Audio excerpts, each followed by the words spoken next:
inspired, fired up, and on the move. Yeah, yeah, yeah, yeah, yeah. From all the places and all the races, arm in arm now, upon our feet.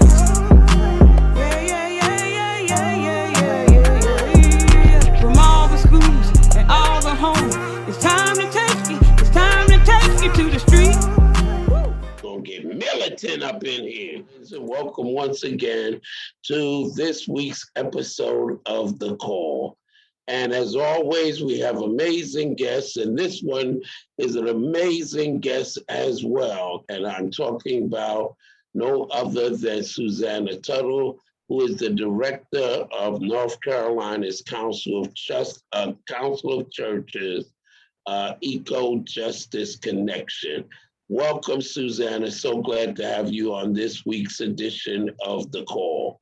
Well, it's a great honor to be here with my friend and colleague and mentor, Reverend Leo Woodbury. So thanks for this opportunity, and hello, everybody out there. Thanks for listening and watching. Thank you for coming on and sharing some of your light with all of us. And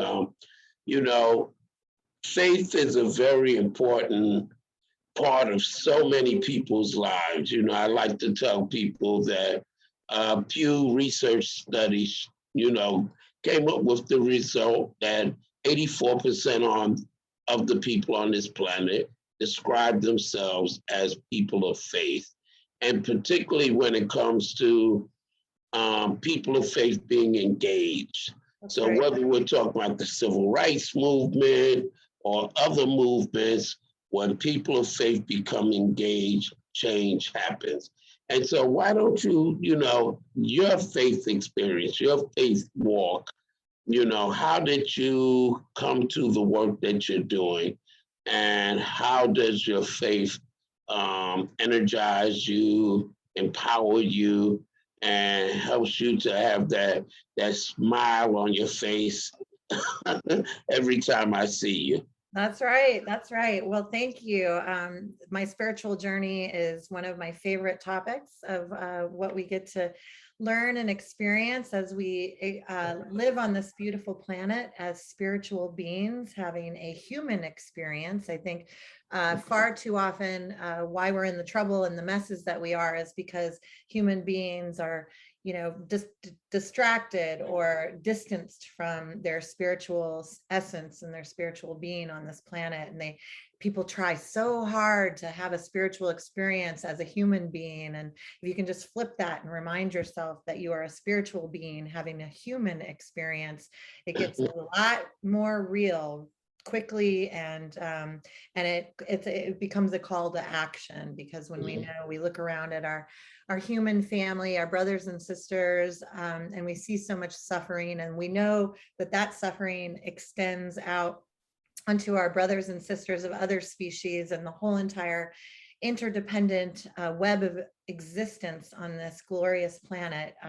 That is really where my core beliefs come from. I'm very blessed that my mom and dad, when they had me way back in 1972, they intentionally wanted to raise their children in a progressive place of faith that was very justice oriented. And so they found the Unitarian Universalist Church and denomination. And so I was raised with those 7 principles as my core values from the UU principles of justice, equity, diversity, and inclusion. And here we are. I didn't know that I was being raised as a Jedi way back as a kid, but it certainly has served me well as I've moved through the world as a young person and as a student, an ongoing student. And I had the great gift also of attending a non-traditional undergraduate program where I got to design my own major that I self-titled Schooling, Self, and Society. And I was really interested in how we learn, how we're educated, and then how that designs our sense of self in the world. So that's the schooling self and then society, how society is a collection of beings. So we have a bunch of selves all around the world that are trying to interact with one another in community. And depending on where you are at in your relationship to self, speaks louder than words on how you interact with your community. And I think you, sir, my dear Rev, have a very strong sense of spiritual self, which is what makes you a really, really great leader. So that's some of my own personal theology, and brings me to the work that we do together in partnership today. Thank you, and that's amazing. I always love it when I hear you and others say that we are not human beings having a spiritual experience, but we are spiritual beings having a human experience, and it just flips things around. And I also like the concept where you say, we're a bunch of selves who are trying to build relationships with one another. And so sometimes selves, we galvanize around businesses, or we galvanize around, social activities or family. And so what about the selves that gather together under the umbrella of the church? And because you do a lot of work with the North Carolina Council of Churches, and how is that a vehicle? Because I know it's like a vehicle that you feel is very important, and that you've had a lot of success working with it. Well, thank you. That's like about you. I love that. I often use that little, childhood play of, here is the church, here is the steeple, open the door, here are the people, where, this is where we need to look at where people are gathering, why are they gathering? And quite frankly, it was that question, those very questions that led me to want to go to seminary back in 1998, because I was having questions that were disconcerting to myself as a young, I was in my mid-20s at the time, and I was learning more about environmental degradation and environmental justice issues. And I really called to God and said, what in the world is going on? And I said, and it immediately led me to the church and to think about, these people are gathering, even more than once a week, every same bat time, same bat place. Everybody knows where to go, and they know who they're going to see. And who are these preachers? Who are these clergy? These people in positions of power and influence at the community level, that don't even have to tell you necessarily what they're going to talk about, and everybody shows up, right? They got the greatest job in the world, because they're like, yeah, just come and listen to me. And so my question was, what in the world are these people talking about? Because I strongly believe, and this is a charge to both progressives and conservatives, in all of the dynamicism, is that the word, the dynamics and the diversity of spiritual beliefs and religious traditions. I believe on a global scale, it is a failure of people of faith that we are in this climate crisis to begin with. We can blame the politicians, we can blame the business people, we can blame everybody and their brother. But if you identify as a person of faith and you are not leading the justice orientation of this climate work, what are you talking about? What are you doing? Where's your ministry? What is it that you think you're bringing in the source of and form of love into this earth, if you're not front and center at the leading this movement? Which right. And once again, where you talk about the selves, because I often talk with people and tell people that the word church comes from the word ecclesia, which literally means those who are called out. And I think the church and other faiths, other faith institutions lose their power because they think that the power of the church exists in a denomination. or exists in the clergy, and not realizing that the church is actually the people.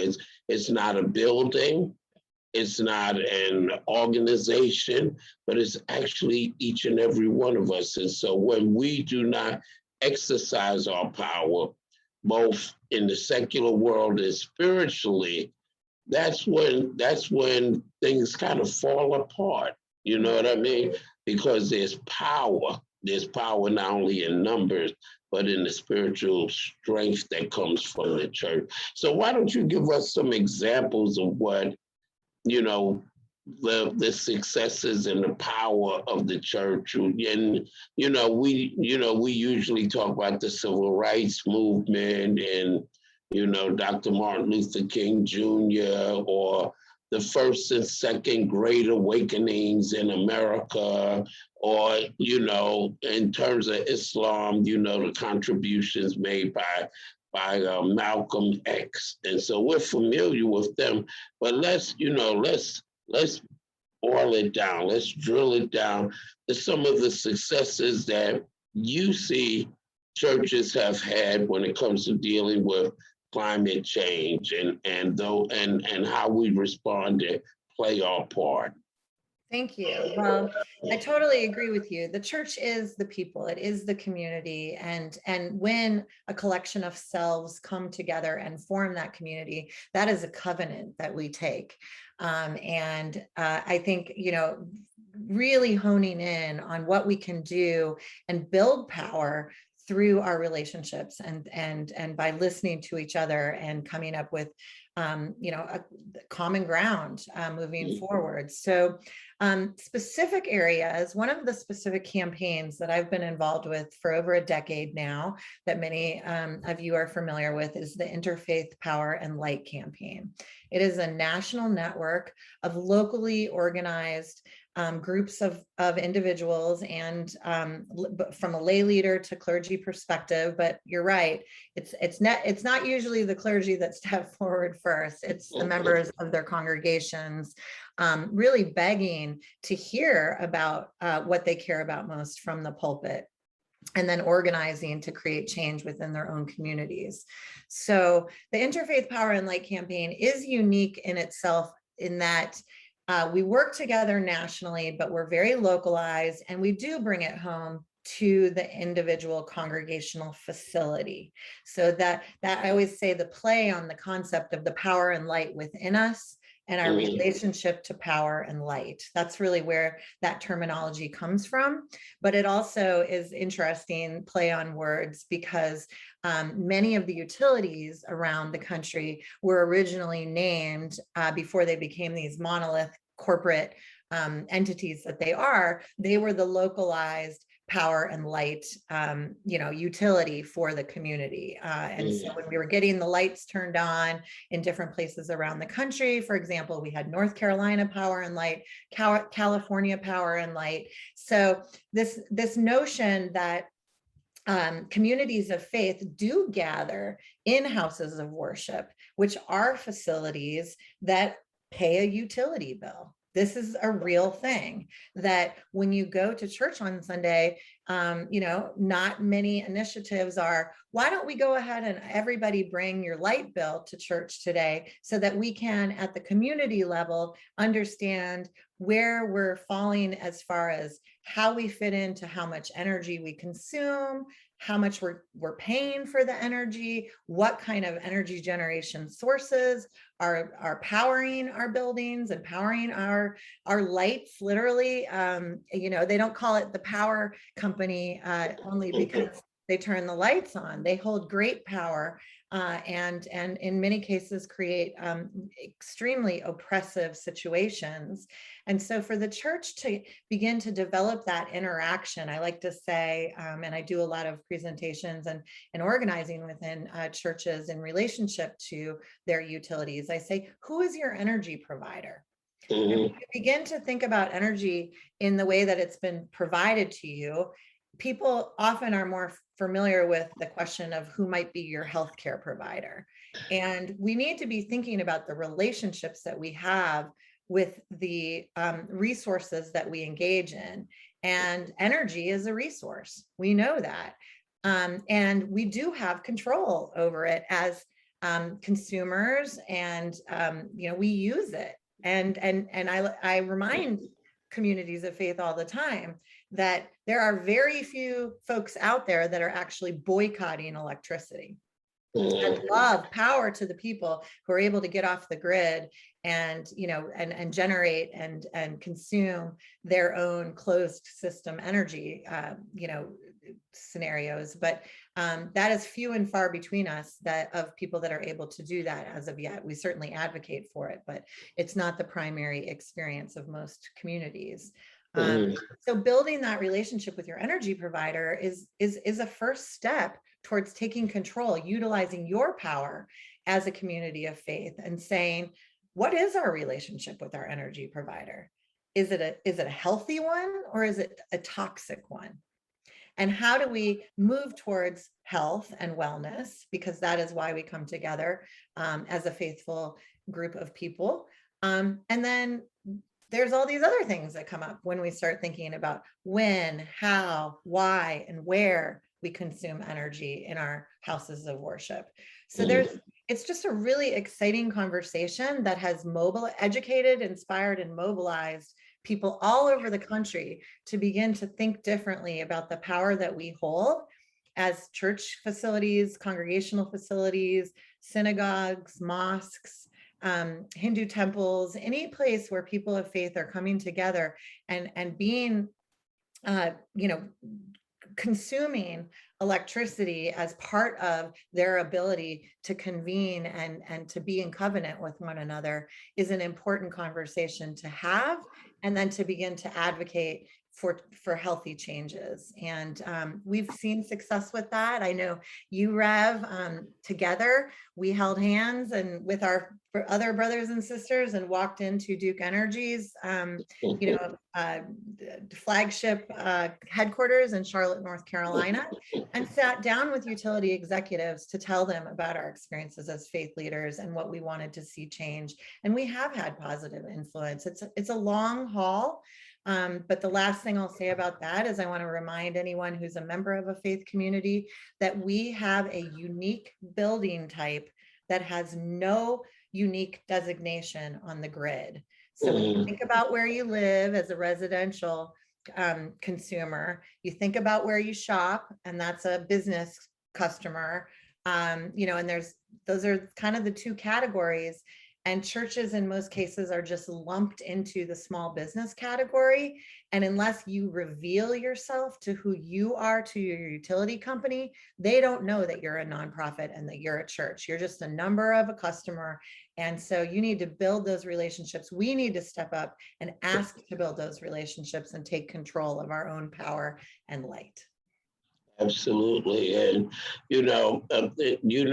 there was a lot packed into what you said. So churches can and have led the way when it comes to putting solar panels on churches. That is happening. I know you've been involved with that. Recycling programs are another thing that churches are often involved in, and then the members of the congregation, now begin to think about how they do that at their homes.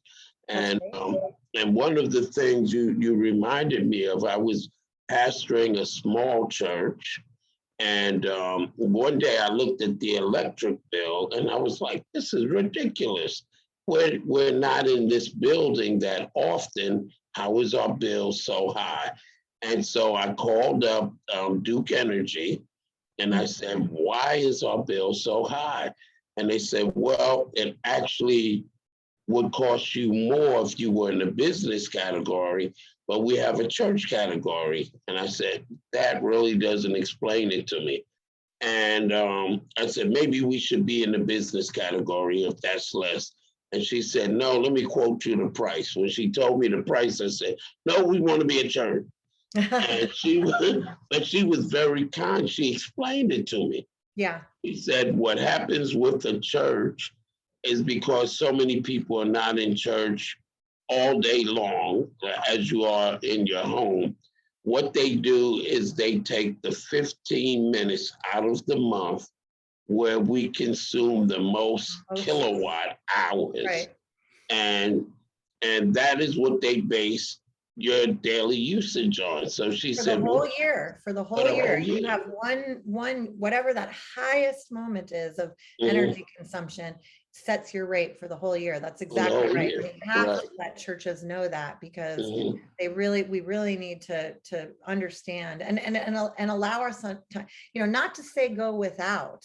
That's Mhm. not what we're saying, but we're saying be aware of when, how, where, and why you consume energy, Right. because So you're what paying she for it.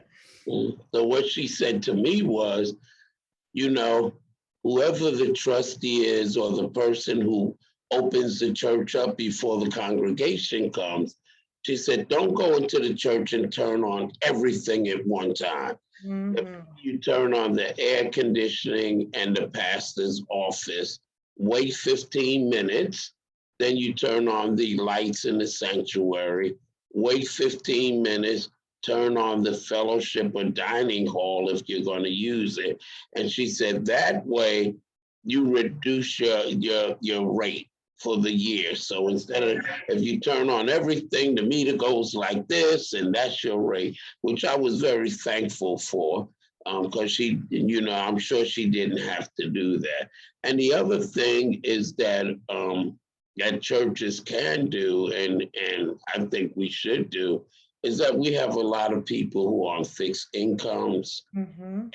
and we visit those homes. I know I've visited homes where you look and the people's homes are not energy efficient. And we have congregations where men and women will go in and they'll work on the windows, they'll work on the doors, and sometimes repair the floor, take care of those cracks, those openings, unnecessary openings in the building that causes people to be heating and cooling the outdoors and increasing their energy burden. And so churches, as you said, have a lot of power to do a lot of good things that can help our environment and also reduce the greenhouse gases that are contributing to climate change. And I know you've been involved with churches that are that are putting solar on their roofs. I sort of say have put solar on their roofs, but that's an ongoing thing that you're working on.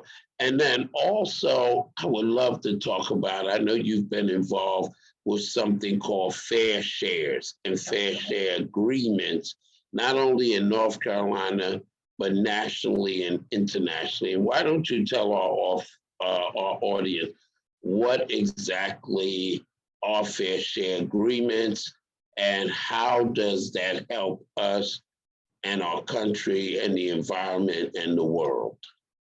Awesome. Thank you. And it dovetails really well, because the work that I've been doing with congregational facilities and utilities and education around energy democracy and energy justice actually has led me to my new passion project, which I think will be lifelong, no doubt, because it's a life of work for sure. But I'll just step back real quick and tell my little personal journey of how I got involved. So Rev, you and I and Miss Loretta and lots of our friends and colleagues are very active. And I'm sure you've had other people on this show from the US Climate Action Network. Mm. And at our last pre-pandemic in-person annual meeting that took place in St. Paul, Minnesota, we were there, and the opening keynote speakers we're talking about something called global equitable climate finance. Mm. And I was there, and I've been to a lot of US CAN annual meetings, and I was listening to the presentations that were being given. And I thought, gosh, I don't know that much about global equitable climate finance. And here I've been working day in and day out at the local community level, and advocating on behalf of congregational facilities at the larger level with the utilities and others. And I thought, climate finance, that makes so much sense. Really, our entire global economy should be under this huge big tent where every single dollar from every single country should be really named as climate finance. And so I kept listening and listening and listening. And then ordinarily, when we go to breakout sessions at the conference, I would always go to the Building Power from the Grassroots Up breakout. And that's what I was drawn to. That's what I wanted, But I thought, I already know the people that are going to be in those breakout sessions. I've had this conversation. I'm going to continue to have that conversation and do that work. I need to go learn about something that I don't know anything about.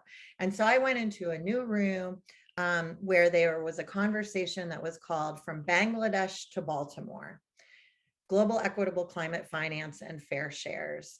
And I thought, oh my gosh, like this is a huge international conversation connecting the local to the global around a concept that each of us should know from being a little child on a playground of what it means to only take your fair share and also to give more if you have more and create an equitable fair share system. So very, very quickly, I speed up, and here we are 2 years later. Through a pandemic, I have spent every week for the past 2 years working with a really great team of people. I want to give a shout out to Eco Equity and Center for Biological Diversity and Friends of the Earth and Action Aid USA and We Do and all of these amazing organizations, Care About Climate, who are really digging deep into what it means for the US to have a climate fair share that we need to commit to today in the United States and bring that nationally determined contribution of what our fair share is to the United Nations, to the Committee of Parties meetings, and really hold up the Paris Agreement, which would limit global warming to 1.5 degrees Celsius. That's very complicated, I know, but the reality is, Rev, you and I know it, speaking truth to truth and truth to power, is that we are nowhere close to contributing our fair share to the global climate emergency. And by not providing what our fair share is from the United States, it means that no other country is going to pony up their fair share, and we're not going to limit global warming. And the climate emergency will not only continue, it will be exacerbated, and we are on a road to catastrophe if we don't start talking about what our fair share is. And then people of faith need to be advocating from a moral imperative perspective of why the United States has historical responsibility. We are the richest country in the world, and it is the right thing to do. Those are the 3 pillars of what the US Fair Share climate action movement should be focusing on right now. And I'm a really strong advocate for fair shares and have done a lot of work around that. Right.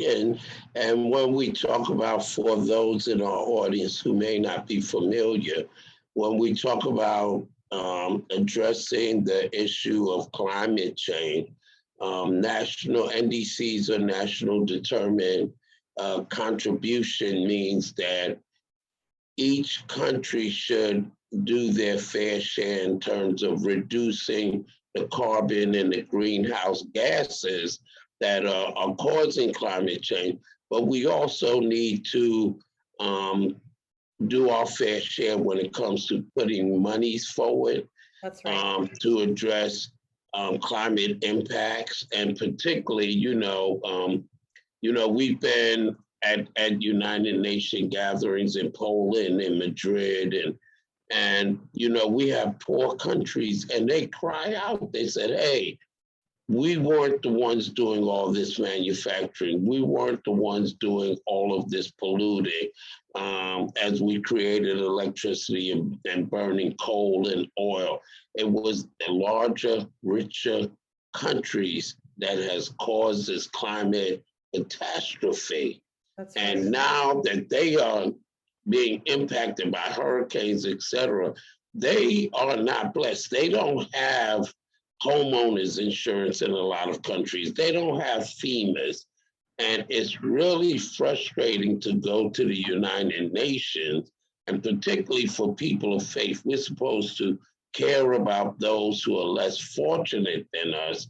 and hear people at rich countries say, we don't think we ought to give any money to help those countries when they have losses and damages from tsunamis and hurricanes and all the rest of these things. And so I agree with you that as people of faith, particularly Christians, that's my experience, that when Jesus, who we follow as disciples, said, was asked, what is the greatest of the 615 commandments in the Torah, or first 5 books of the Bible? And he answers saying, there's only 2 things you need to do. Love the Lord your God with all your heart, mind, and soul, and love your neighbor as yourself. And so, your neighbor is not just the person next door. That's why I like what you said, but your neighbor might be in Boston, your neighbor might be in Bangkok, your neighbor might be in Haiti, in Puerto Rico, anywhere on the planet. And so I know it's a little complex, but how are some of the ways, the discussions that are going on about how do we move this country and other rich countries, larger countries, that are the sole contributors to pollution and climate change? What are some of the steps that we can take, that everyday people can take? Right. Thanks.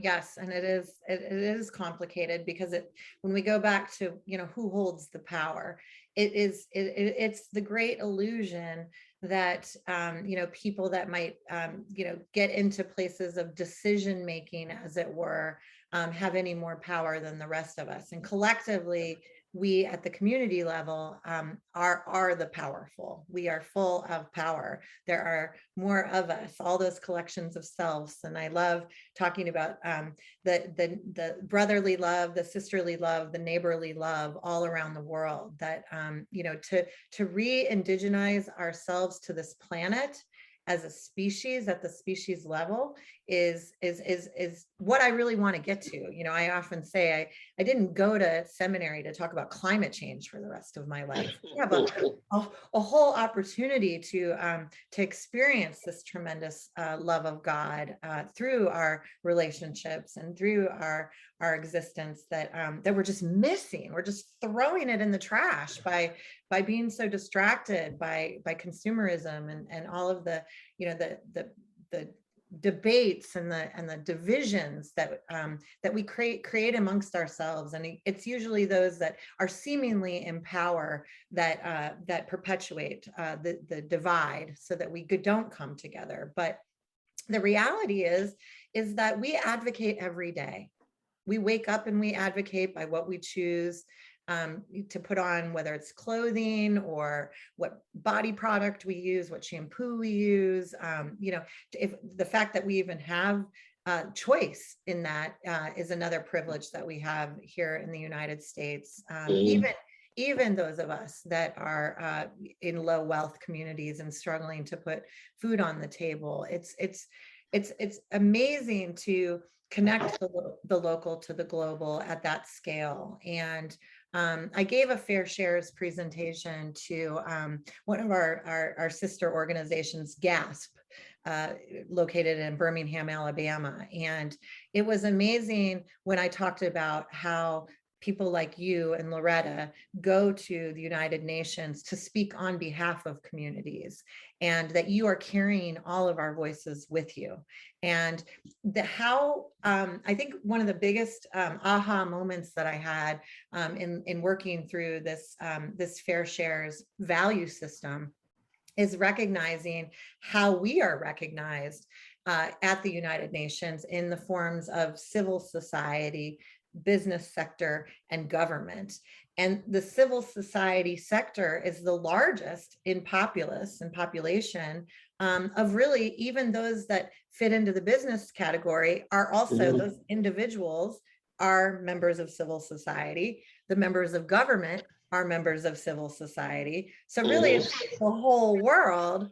And so if we organize and inspire and mobilize, we are able to show up in spaces and reclaim what is our power to again. And so I think we're in a big, I at the beginning of the summer, I made it very, very public. I told everyone I knew that I was calling 2021 the summer of truth, that we have gone through a lot as a nation. There has been a lot of lies that have been told, and there are a lot of good people that are caught up in lies that that include lying to themselves. And I think, again, the role of people of faith is to speak the truth and seek the truth. And we know that the truth doesn't always come in the form of good news. We're used to talking about the good news in the church, but we have to know what the truth is in order to be able to address and support what our community needs are. And I see a lot of truth telling taking place right now. I hear it out of your mouth. I hear it out of my mouth. I think we're standing up. We're as my good friend, our good friend, Reverend Michael Malcolm, and he probably heard it from you. But he says it a lot in public spaces that if you're not at the table, you're on the menu. And so we just need to show up and tell the truth. And when it's all said and done, I mean, this is another, kind of a place of passion that I think it's really important for us. I once heard somebody say that the happiest people in the world are those that ponder their own death for 5 minutes a day. And we are all going to pass, and then there will be a new that will come after us. And so to not be afraid of life and to not be afraid of death, but to instead look at how you're living your life and be truthful with yourself, be truthful with your family, be truthful with your, and just tell the truth. And it's hard, but that's what we need in this time. And I think we're rising up. I see us rising up all over, telling the truth about what we need, and then taking it and creating it and building power. Yes. And the truth part is so hard. And you were saying that, and you reminded me, and I can't remember what part of the country this happened in, but I was watching CNN, and I had just walked into the room, and there was I guess a pastor, a clergy person, who was standing in the pulpit, and that was, a few days ago. And he literally said, and there was anger in his voice, he said, if you come in this church and you have a mask on, I'm going to put you out of the church. Unbelievable. And I was like, that is based on what? I mean, is based on, where does that come from? Is it based on science? It's definitely not based on any scripture whatsoever, because we're supposed to love and care for people. That's right. And if someone decides, that I need to protect not only myself, but others out of love and caring, why would you throw that person out? You're touching on a whole nother hour of, and I think you started with it earlier in the conversation too.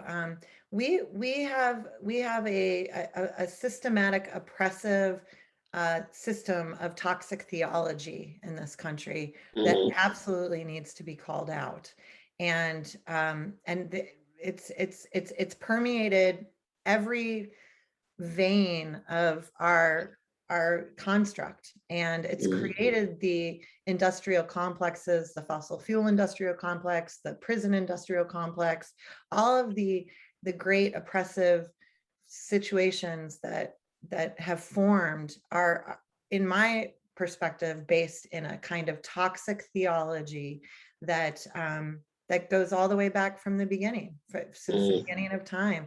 And the church itself is really needs to do some introspection. And when I say the church, that's a very large entity of individual congregations and denominations. And I'm really inspired, can I just say, by the young people of the world. Increasingly, I see a kind of spirit-led movement as I watch and turn myself towards Indigenous wisdom and Indigenous leadership that I think the youth are inherently tapped into, because they know their future is so concerning. And so I think that there are spiritual beings coming into the world, being born into this world with great purpose and great power and great responsibility. And I know you and I talk a lot about the circle of life and how important it is for all generations to spend time, the youth listening to the elders, and the elders supporting the youth. And that great circle of life is what is really inspiring me and bringing me hope and reminding me of my true faith. I have total and complete faith that we will get this right if people are willing to stand up and be their authentic self, which is based in love. And people have to realize that that theology, the theology, the worship, the relationship of ourselves to the Creator, is something, because the church, the mosque, the temple is really people. We have to realize that the truth of the matter is that just as people are led astray, they can also lead astray congregations and religious institutions. And if all we have to do is look at the history of the church, of mosques, of temples, and we'll see, that there were churches that condoned the Holocaust during World War II. There were churches that condoned slavery. There were churches that condoned women not having any rights, or children not having any rights, when people literally could kill women or children and not even be arrested. And so the truth of the matter has to be that we are called to be good stewards of the earth and to care for one another. And that is the ultimate truth, I believe, regardless of what your faith tradition is. And when we don't do that, when we allow ourselves to be distracted or redirected because of politics or xenophobia or racism or, chauvinism and all these other things, that's when we have problems. And the problems do not stay within the four walls of the church, because, as you said, as selves, we relate not only to each other as Christians within the four walls of the church, but we relate to other selves, other people, and society, as well as the world. And so, wow, as always, we have these great conversations, but we're running out of time. So I know.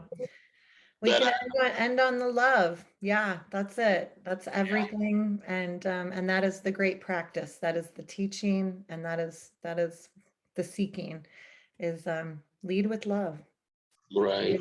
If you lead with love, your life will follow. Mm-hmm. And love, I have to say from my faith tradition, the Bible, that when Paul writes to the church at Corinth, he says, that we all have all kinds of gifts, spiritual gifts, etc. And he lists a bunch of gifts, but then he says, but the greatest of all of these is love. Whether you're talking about the love of a parent for a child, the love of a teacher or education, or love of your occupation, your friends. There's nothing greater than love, loving nature. You can't go wrong when what you're doing is rooted in love. But before we come to an end, we would love for you to, one, tell people how they can be involved, two, tell people how they can reach you and join you in your work as director of the North Carolina Council of Churches, and your eco justice connections. Thank you. Well, this has just been an incredible honor and pleasure. I appreciate it. Again, my name is Susanna Tuttle. You can reach me at SUSANNAH,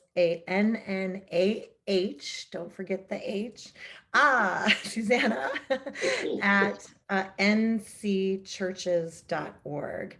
And what you can do is get involved, talk to your local congregation about what brings you passion. I mean, it's what you love. I often talk, this is the global climate justice movement is really, I call it the what I love movement. Think about what you love and what you need to do to protect it. And then identify resources. And we're here. Contact Rev Woodbury, contact me. There's a lot of us out there. I also, along with Rev, helped to launch the Southeast Faith Leaders Network. If you go to SFLN, Southeast Faith Leaders Network.org, SFLN.org, you can learn about how to get involved at a regional level. We have a tremendous climate justice, resiliency, adaptation toolkits, so much. There's so much to do. And we're going to do it with joy because that's what we're called to do. So thank you again. And thank you, Susanna Tuttle. And thank each and every one of you for joining us for this week's episode of The Call, the program that calls you to take direct action, to be advocates, to influence policy, and to do the work that you love to do on a community level, on a regional level, on a national and international level. You have been called to make this planet and our community a better place.